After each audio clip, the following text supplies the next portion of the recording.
We are back with another episode of the Marketing Millennials podcast. I am here with Mike Roberts, founder of SpyFu and founder and CEO of RivalFlow AI.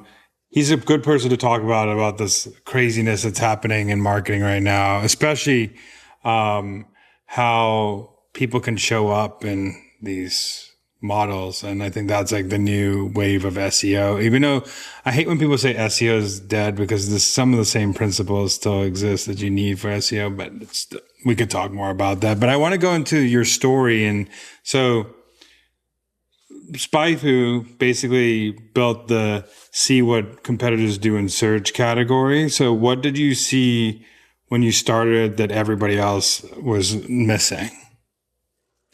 Yeah, so before there was SpyFu, there was no way to just type in a website and see all the keywords they rank on or all the ads that they buy.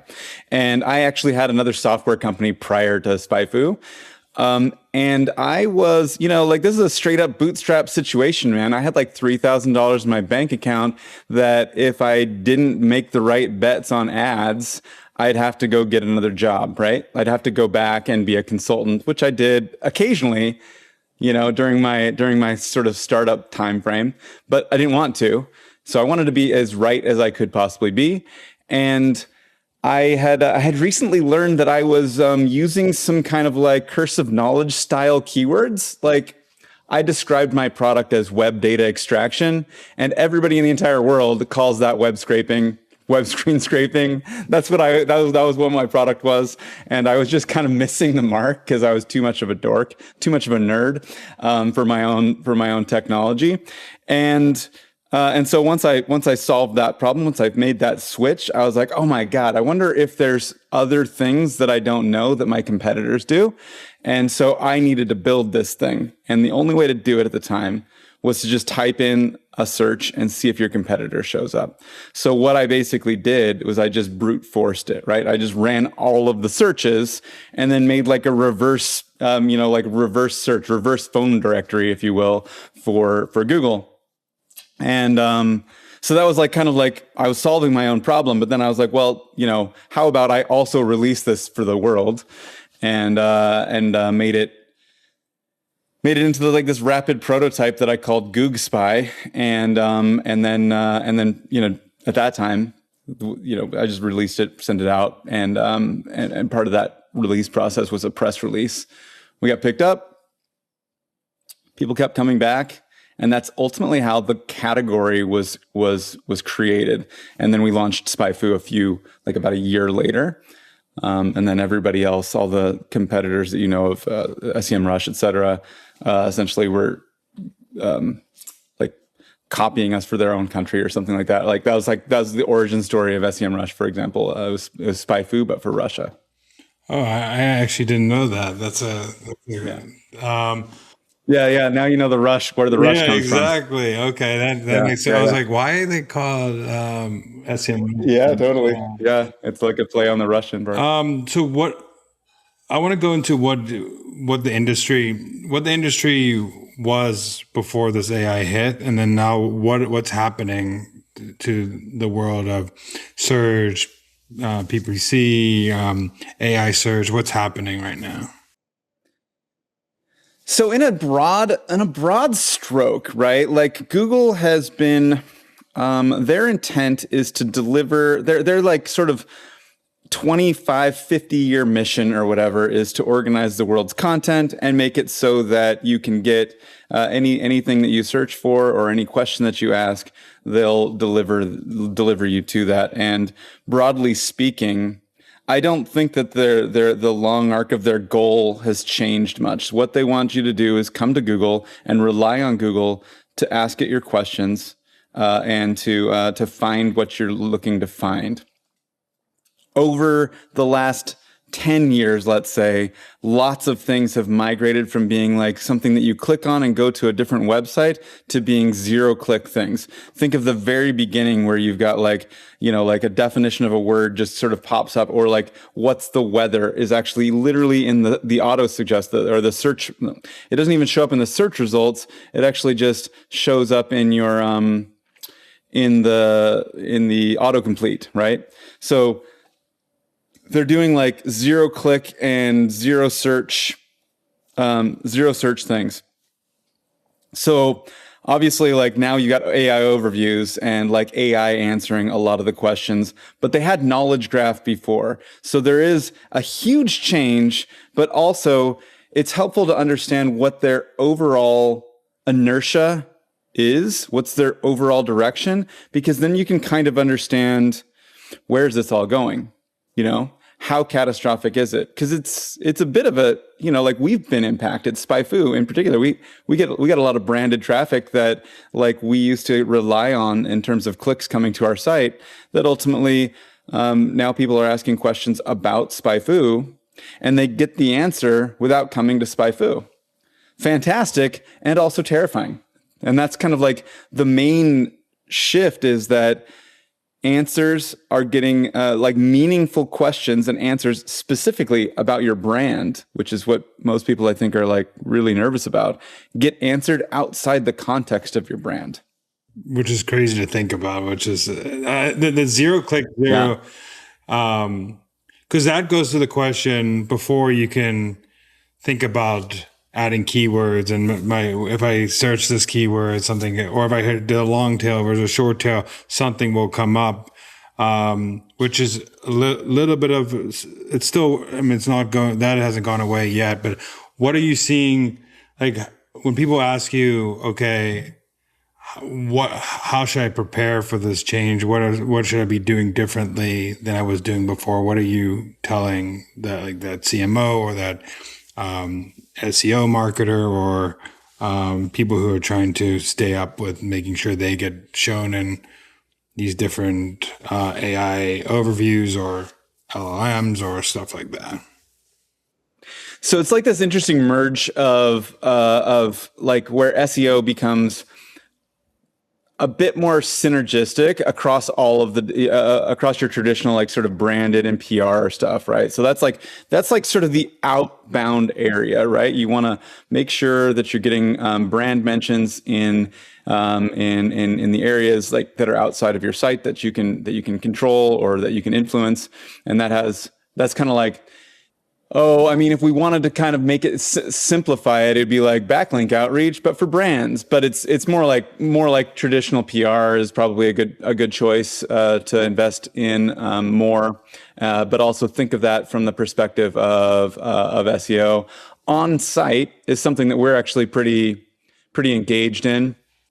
Like what happens when you're on the site, and so we have a product called RivalFlow, and RivalFlow basically says like what questions are your competitors answering that are outranking you in both the SERP and the AI overviews, and we say what questions are they answering that you're not, and then we just fill in those gaps with AI answers, right? So we just generate content to perfectly match your voice and just insert it into your page right where it makes sense contextually.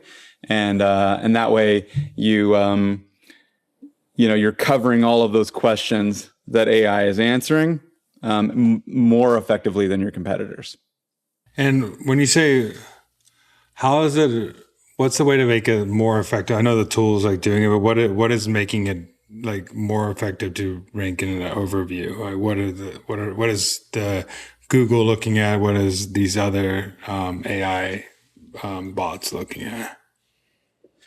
So, so Google's been using AI as sort of a in their SERP ranking process. So what they do is they crawl things using a traditional search index, which we would just sort of like simplify to like TF-IDF. Like if you're familiar with TF-IDF, that's like kind of the old, that's like kind of like the most, it's not necessarily old.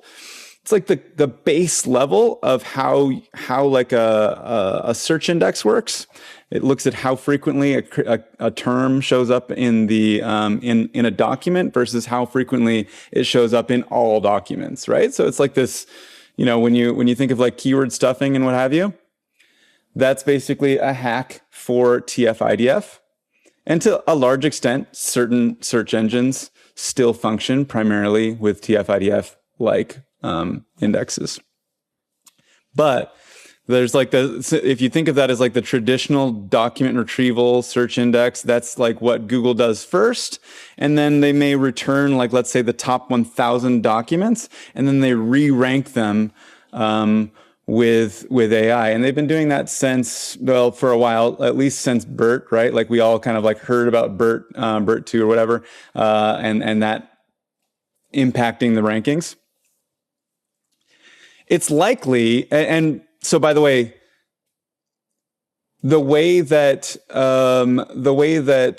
AI works is a completely different process, right? So it's still called tokenization, et cetera, but it doesn't actually function quite the same way. It's a lot more semantic.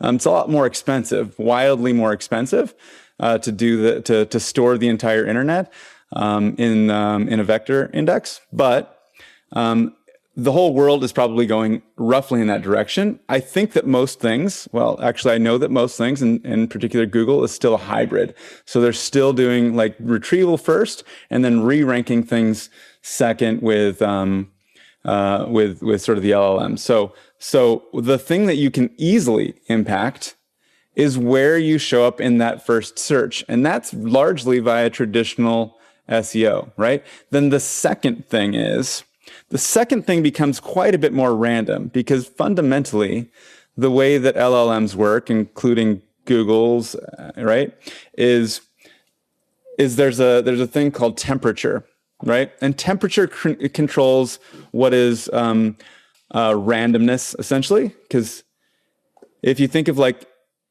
LLMs as being like spicy autocomplete or whatever, right? Like it's basically doing the same thing. You type in like, what is my favorite? And then it's going to complete with the most probable next term, right? That's what you would expect your search and the autocomplete thing to do. What the LLM does is it says, what are the top 5 most probable things? And then let's just randomly choose one, right? That's effectively what temperature does. And the temperature says, well, am I going to pick the top 3 things, or the top 5 things, or the top 100 things? Make sense? And that happens for every token as you go through sort of the generation process. So the output that you get from that second stage is inherently going to change from instance to instance, from time to time. It's always going to be somewhat random. It's by design. It's where creativity comes from. It's where like a lot of the good of AI comes from that randomness. But it does mean that the outcomes are like not deterministic, whereas the outcomes of a search index are much more deterministic.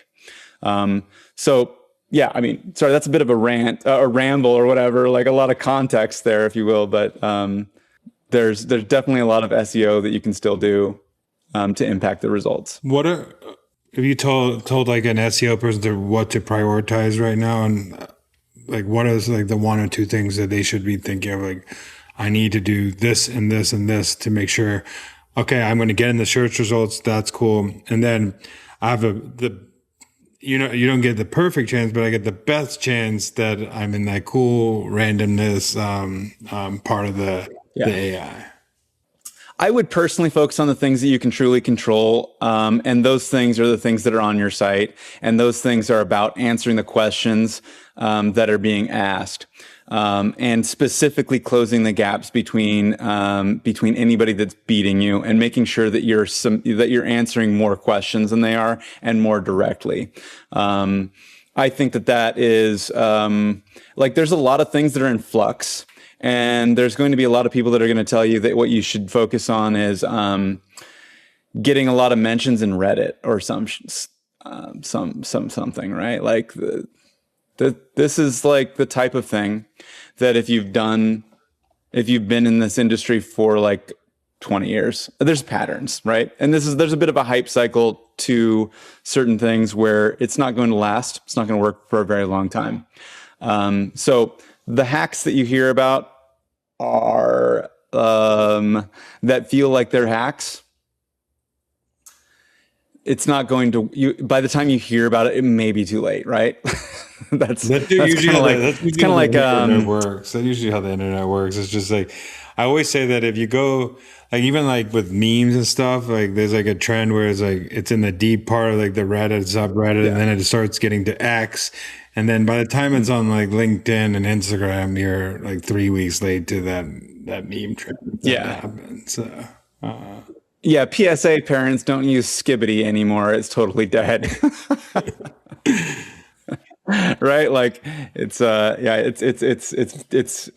trendiness to these things, and ultimately the signal becomes lower, right? So like Reddit at some point, and maybe still is, a very strong signal for Google, but as it sort of gets overused, it becomes less of a strong signal. I don't think that they're necessarily trying to combat anything. Like realistically, the machine learning aspect of the stuff is going to just figure out, well, it's not as strong of a signal anymore.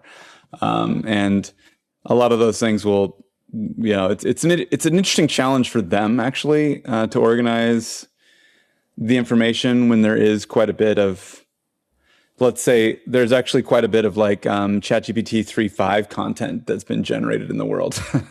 Stuff that's generated now is pretty good, like, right, relative to a year and a half ago, the content was. If you like the models now, from what they used to put out, I barely can tell. Sometimes I can't tell the difference between a human versus they're not AI writing it. Not at all. I mean, it's like specifically if you give little signs, if you aren't, if you're not feeding it probably the right things, that you could spot the BS, but the tone and the voice and the output of what they're searching is so good now. But the old ChatGPT was terrible when with writing. But I wanted to go into, so what are the things? What are some pages that you see a lot of people doing wrong that I know they're answering questions on the side, but where are like the gaps on the side that you usually see that people are not paying enough attention to, that they could fill in? I know it differs from, but there probably are some commonalities as these sites that you see that are not ranking because they don't have a frequently asked questions section, or they don't have enough blog posts going out, or they have not enough. What are the things that you seeing that are the problems on their site? I don't know that there's a pattern to the type of questions that don't get answered, but what I will say that there's a really strong pattern for that, is such a strong pattern that we sort of like added this to the product, right? Like we have a lot of customers that are agencies that have a bunch of customers that are like local businesses, and local service landing pages, local service pages where they're talking about their product or service. Oftentimes they'll talk pretty intelligently and completely about their product and about their service. And we don't necessarily want to just like inject a bunch of like random questions and answers, or, like I call these things questions and answers, but really it's content that answers the question, right? Like it doesn't necessarily need to be like an interrogative, like you don't have to do FAQ. In fact, we specifically generally don't. We'll just put them in sections and answer the question directly, but not necessarily be like, this is a question and this is an answer. Because realistically, you may not actually have that question, right? Right? Like it only really works if you actually have the question. But having a topic always works. Anyway, so on these pages, the broad observation is that they lack a lot of like just typical, like I would call it like local SEO CRO, right? There's like not like a there's not like mentions of like the local area or like landmarks. There's not like mentions of like like weather patterns, etc. It's just relatively like it's content that's not clearly localized. And there's also often no CTA above the fold, stuff like that. Like that's kind of a pretty common, unfortunately, really common thing on the internet for people that are actually trying to drive leads. They ultimately want to like make people call their phone number, and they don't make the CTA above the fold. And it's like, okay, well, we'll solve this problem for like the world and all of our clients and all of our clients' clients, and that makes actually a really big impact. Because if you are getting fewer clicks to your site, the clicks that you do get, if you can just make those into leads more, if you can improve your conversion rate, then that's the big pattern, right? They're just missing the core elements, the sort of few bullet points, following the sort of best practices of actually just converting a visitor into a lead. It's actually crazy. I mean, like, you think some of the biggest companies, you're probably listening, and this is probably the most simple advice, like, hey, have your button above the flow, like add certain things of your area in your content. But for some, there's so many businesses out there that still are just saying basic stuff on their website. The CT is not above the flow. They're not doing little things that could just boost them up a little bit more higher in the ranking, because they just don't know. They're just not marketers. Like, they're a plumber running a plumbing business, or a person. Like, I just got someone to help clean air duct, like, for the dryer, and I had to find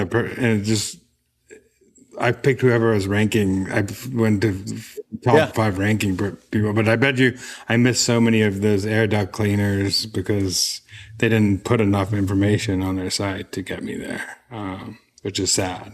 Yeah, I mean, it's relatively subtle, but Google definitely uses those signals to rank those sites.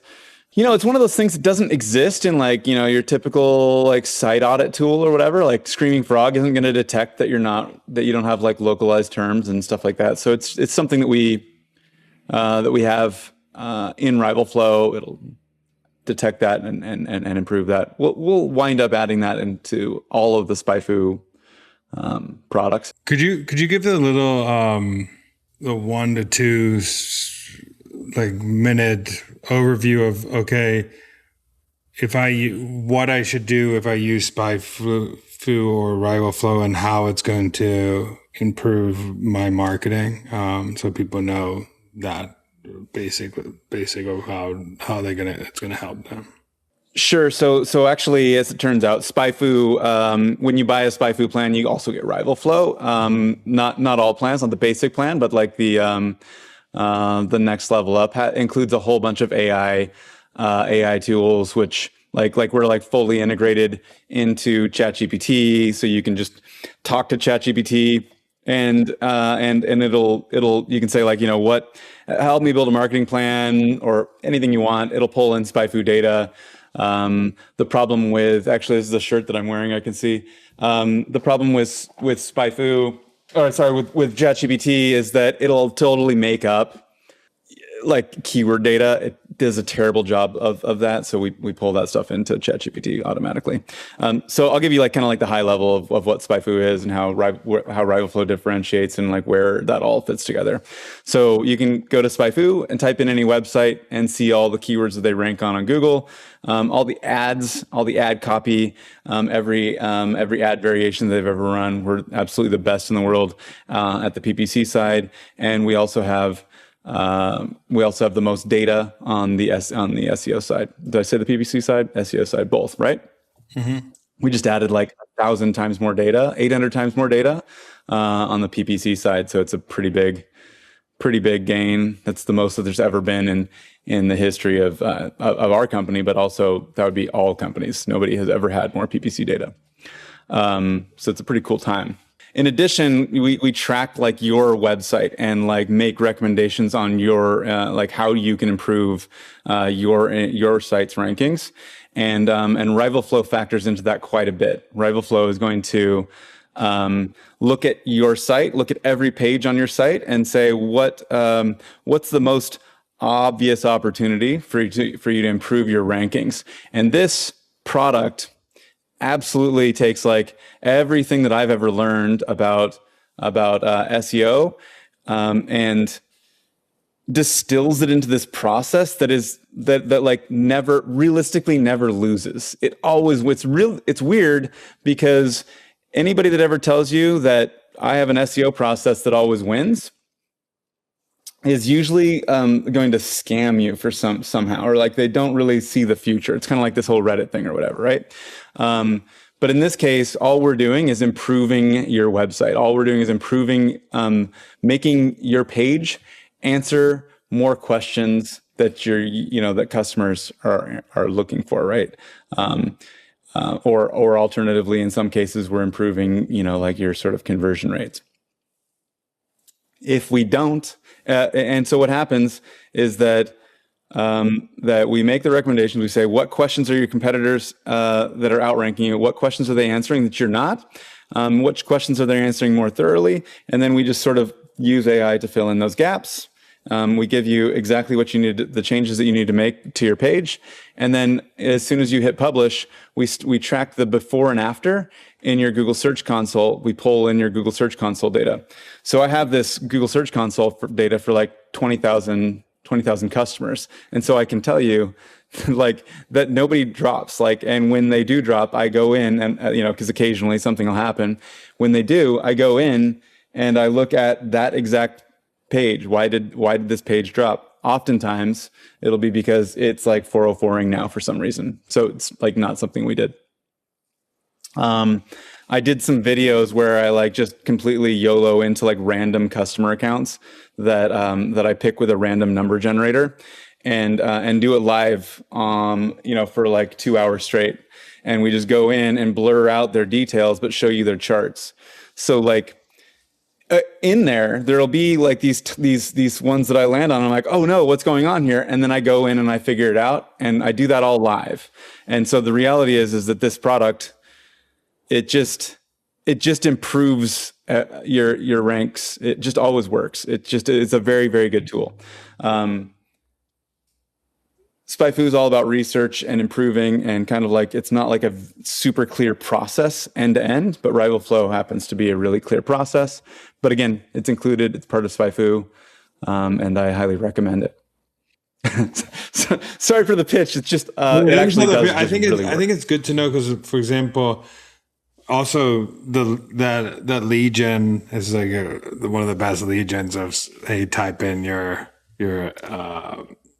domain, get a little bit of data of it, and then that's one of the best like lead gen things to do is you get a little taste, and then and it's also cool to see because I did mine earlier just for like the free stuff. I have an account too, but I want to see the free. But it's cool to see that like a lot of the new keywords I was ranking for were articles I was writing about marketing, which is super cool, and it was posted on our site. So the natural things where people are telling you to stop doing things that have been working for a long time is not something. I mean, you could write better articles by not only putting junk in them, but it's cool to see that the old tactics of still writing articles or blog posts and stuff like that and ranking for keywords are still like thriving, not dying like everybody you see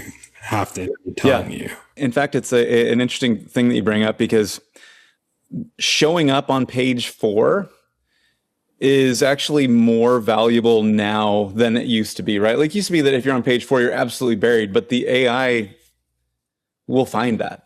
Like, so AI will find your page 4 content and surface it into the AI overview.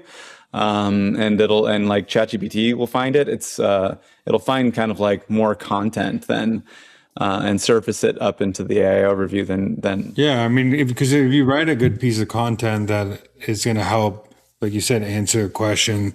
Like, for example, I wrote an article about like Jordan shoes. I know it doesn't have to do anything about like his marketing in them, but like if someone's searching like, well, how did Jordan's brand get so popular? Like one of my articles like popping up in that, which is cool to see that. And it's probably not the top article, but since it's like written, a lot of people have seen it. It's popping up into like search overviews and stuff like that. So use like a deep research model or whatever to aid in that, or to like build it, or just use ChatGPT Pro or like whatever, right?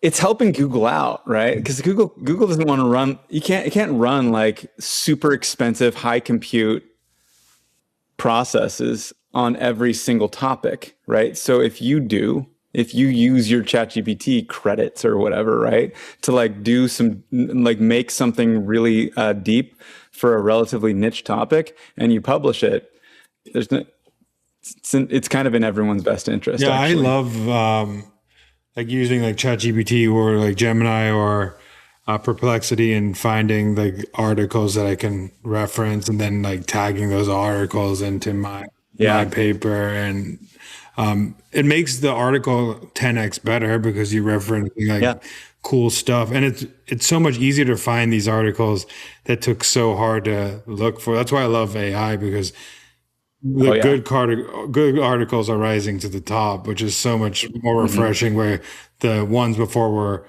the people who played the game the best and stuffed their page the best, won a long time ago. Now it's like actually these deep articles about, like, I was doing more research on like AEO, and I like some of the like in-depth articles that I popped up, and I found YouTube videos, and that would have taken me hours and hours before, because I would have to go through the what is AEO page and the HubSpot's this page and this random company's this page, and until I got to an article written by someone who understands the topic deeply that can tell me what's happening. So that's why AI is so great. And then if you can add it to your articles too, it totally strengthens it. So yeah, so RivalFlow. So the thing is that I had like this idea that we're probably going to create a lot more content, right? Like that's just like the way it's going to be. We'll make a lot more content. So people are going to have like hundreds of pages, thousands of pages potentially. So a lot of opportunity exists in that existing content. Like the best, most effective way to improve your traffic is to improve your existing content. So the RivalFlow process only focuses on existing stuff, right? All it's going to do is juice your existing stuff, get you two to 3x more clicks on your stuff that already ranks. You know, so these two things work hand in hand. You just like use like, dude, I was like in the car yesterday, and I just like I had an idea, and I'm like, okay, can you do the research on this real quick? I just speak it in, do the research. By the time I get there, all the research is done. I'm like, yes. Yeah. I love that feeling too. Yeah. I also do it sometimes. Oh my God. Just like getting an agent to like research web pages for me. And then I like when I'm home, I'm like, okay, I don't have to think about, I didn't have to do all this research. This agent just went to 1,000, like not 1,000, I'm just exaggerating, but they went to they went through 1,000 pages at least to find good answers for me that I can. It's magical now that, especially as someone who writes newsletters and does podcasts, even like podcast research, I can find in the archives everything people say by just like. Yeah, totally. I hadn't thought about that. That's pretty cool. Yeah. So like, I can find like quotes that you probably said like 5 years ago. I love doing that. One question I have to ask everybody in this podcast is, what is a marketing hill you would die on? A marketing hill I would die on. Okay. I would die on the marketing hill that, okay, so I'll give you something that like kind of conflicts with like what you might like believe, I would say, because I'm like pretty into data, right? I would die on the marketing hill that that data is going to lead you in a really good direction, but sometimes it can like lead you to the absolutely wrong direction if you look at it after the fact, right? So this is kind of like a big deal, right? Everybody tends to look at the data after the fact and then come up with a story after the fact, but you have to figure out how to like separate the thing where you can come up with a story after the fact, because you can, like at SpyFu, we do this interview process, and one of the first questions we ask is basically we generate like a hypothetical chart with like two different axes that we randomly make up, and we have the person explain it to us, which is a strength when they can explain this chart to us that has no meaning. But it's also a weird weakness in all of us where we can look at data and explain it after the fact and somehow make it make sense, even though it's two randomly generated axes with a randomly generated chart, right? So the hill that I'm willing to die on here is that you have to come up with a hypothesis before you look at the data. I love it. I always say that marketing is doing like the scientific method all over and over and over and over. Because if you're not, you don't know what you're trying to prove at the end of the day. Like you're just saying, okay, this is the data, but what are you trying to prove from this data? That something happened, or is this a needle you're trying to move here, or you're just presenting? Because you're right. There are a lot of people out there who are really good at taking a piece of data and telling a pretty story around that piece of data, but it's harder to like when you were doing that analysis, what was like, and why was that even analysis done in the first place to get to that output? Super smart. I think I mean, that's a, I've never heard anybody say that, but that's a great, especially from a data nerd, like it's a great to die on because, data is an interest and it's also as good as the inputs you put in and what you can tell any story with, and marketers are the best at telling stories. Like, there's a sample of 100 people and you say like, this is the end all be all, but you don't know who that 100 people are. Like you don't know. It's just, you could tell any story with data. So. Yeah. People talk a lot about vanity metrics, and those are a little bit easier to detect after the fact. You can kind of be like, yeah, well, actually, how do we connect this? But there's the whole story, the cause and effect, and like what's actually going on here.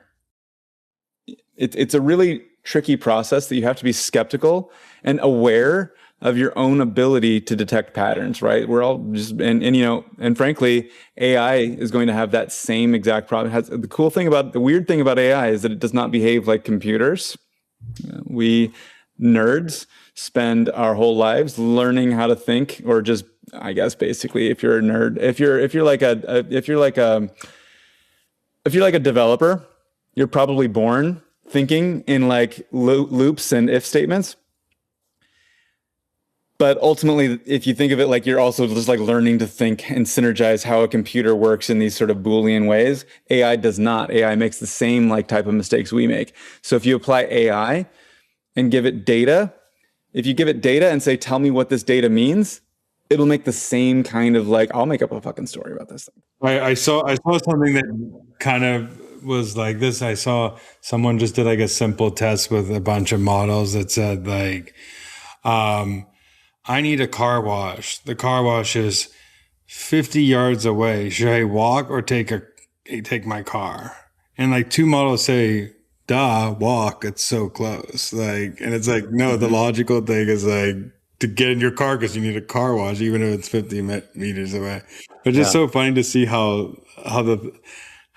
like that, and it would tell the whole story, like why it's a good reason to walk, but it's not like telling like the logic, like the logical hypothesis would be like, what is the best way to get to like wash my car at the car wash? And it's not take my car. So it's like, here's the one hack that I can like give you for using AI. I'm sure you may know this, right? But like, I think everybody uses like the sort of like, let's say 6 months ago hack. The 6 month ago hack is like, well, don't type to your ChatGPT or whatever, like talk to it, speak for a very long time, give it plenty of context, describe your problem into a microphone.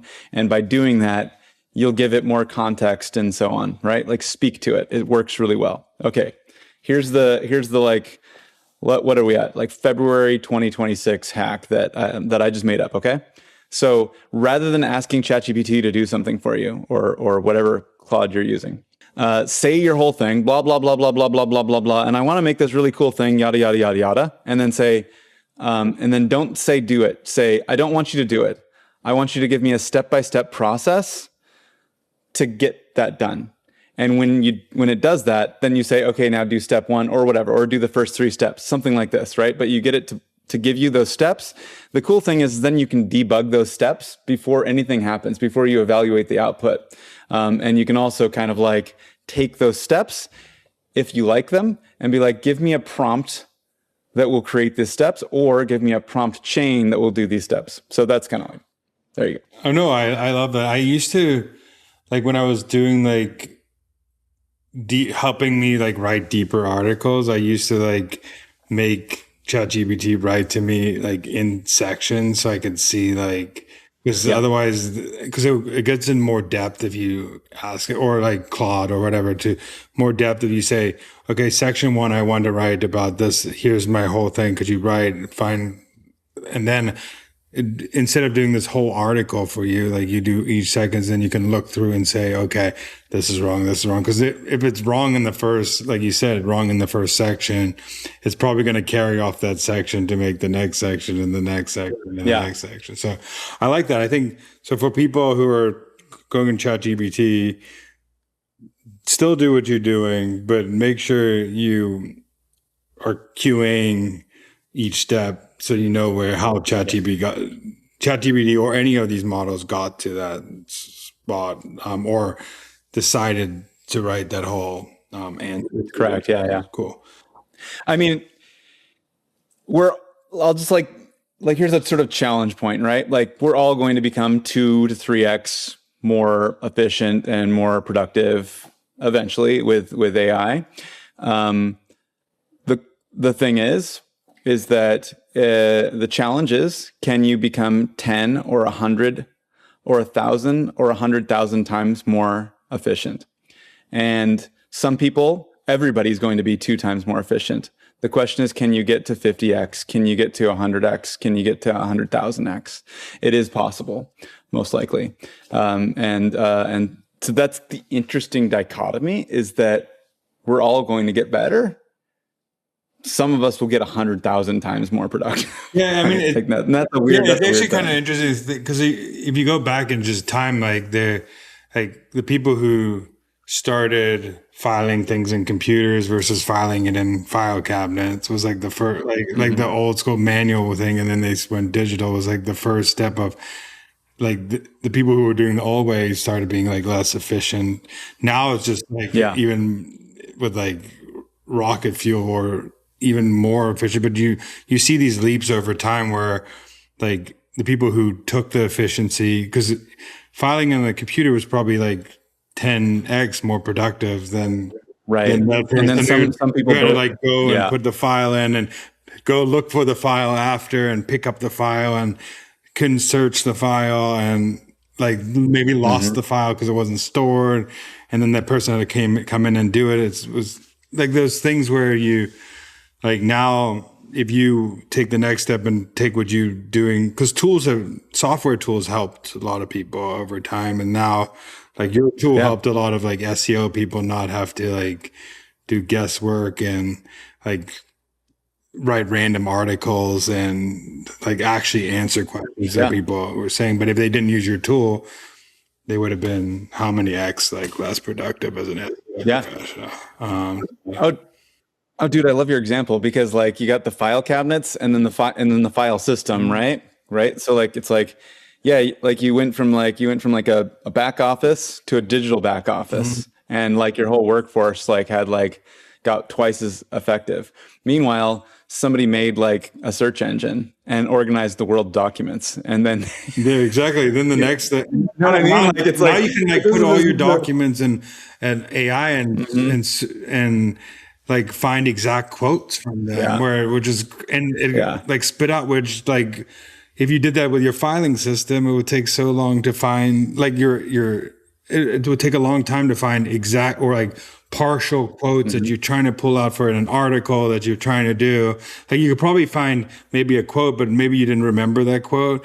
So now like what is like the next step of that, and the next step of that, and the next step of that, where you're like becoming, it's just crazy how the world is just like, and the people who are trying these new things, or doing it efficiently, like you said, the way you debugging, ChatGPT is probably like going to give you a more efficient answer than someone who's not doing that, and that made you more efficient than that person who didn't. So there's like these little efficiency gains that you need to figure out to be more efficient. That was a lot of efficient in one sentence. Yeah, like that's the challenge though, is to be the one that makes the search engine.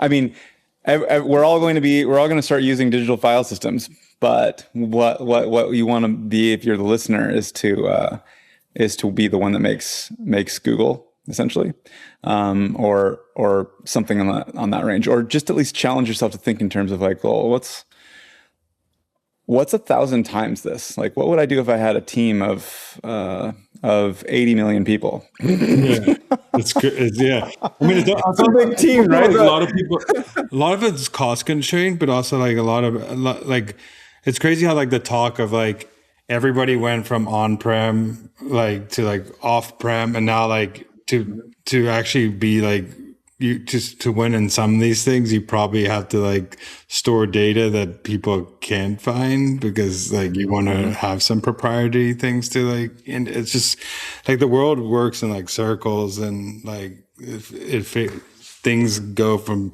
trend to not trends to trends to not, like you said about the Redditors and stuff, like dies off and then it comes back and dies off in a different way, but it still pops up in the. Yeah, it's like, those patterns, right? Like definitely patterns in markets. And yeah. So lastly, where can people find you and what you're doing? I'm like most available I'm most active on LinkedIn. And I think all of my handles are the same. They're Mr. Spy, MRSPY. Obviously, there's SpyFu channels and et cetera, but my personal is LinkedIn / Mr. Spy. On Reddit, I happen to be Sporktopus. It's totally unbranded, and that's my personal account. And you can. Mr. Spy is like a cool alias to go by on the internet, though. I think like you could do a lot with that, which is. Yeah. I'm Mr. Spy on Twitter, and Mr. Spy on LinkedIn, and probably something like Mr. Spy like 11 on like Instagram or something. But and your AIM was probably Mr. Spy, and